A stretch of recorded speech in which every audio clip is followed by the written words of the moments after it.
екзорцистът отец Иван Гелеменов и ясновидката Николета Йорданова.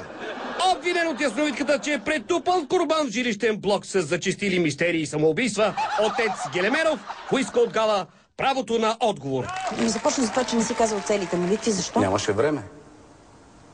Искаш да кажеш да се вместим в телевизионното време или хората да по се някакъв вместим в начин нямаха телевизионното време? време. Аз прочетох само съществената заклинателната част.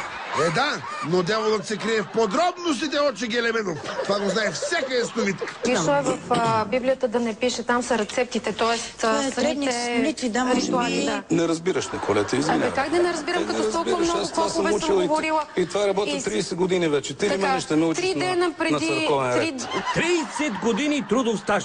Николета не може да му стъпи на малкия кръст. Толкова години отецът гони зли сили и духове, дано този път да успее да изгони и тези от студиото. Но твоята работа като свещеник е ти да идеш да изпееш цялата молитва, а не на половинчата, разбираш ли? Ти къде беше? Избяга, защото ми каза, че не трябва да казвам едно нещо, където ти трябваше да го кажеш. Ти избяга.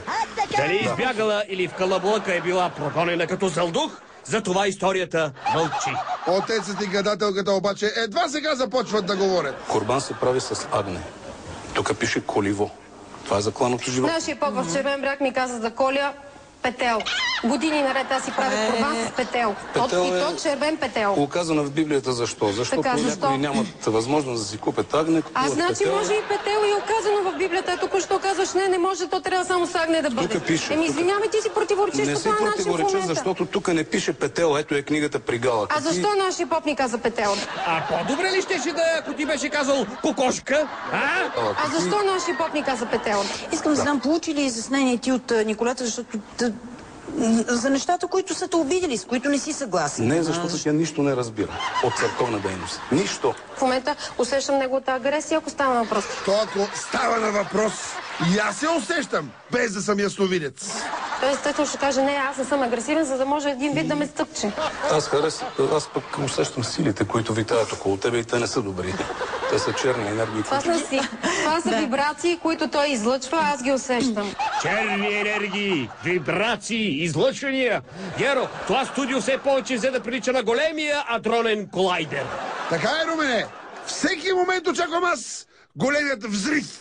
Няма такива Николета, вибрации. Няма чакри, няма вибрации. Това че ние в кое? Как да няма чакри?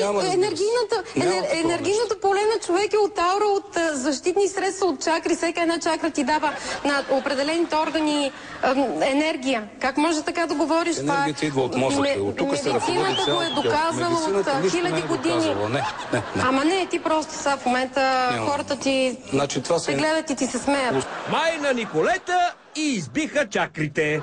Аз се моля дано господин екзорцистът да запази присъствие на духа. Дай Боже. Идва при мен един човек, който я беше посетил и тя му казала, да, запушени са ти чакрите, ще ги отпуша. Как се отпушва чакра? С клечка или с... Ако е много задръстена, може и с сода каустик. Той в момента е такава агресия, че винаги гледа да ухапе. Какъв окултизъм? Ние говорим за духовна наука, не за окултно. Това са от дявола всичките.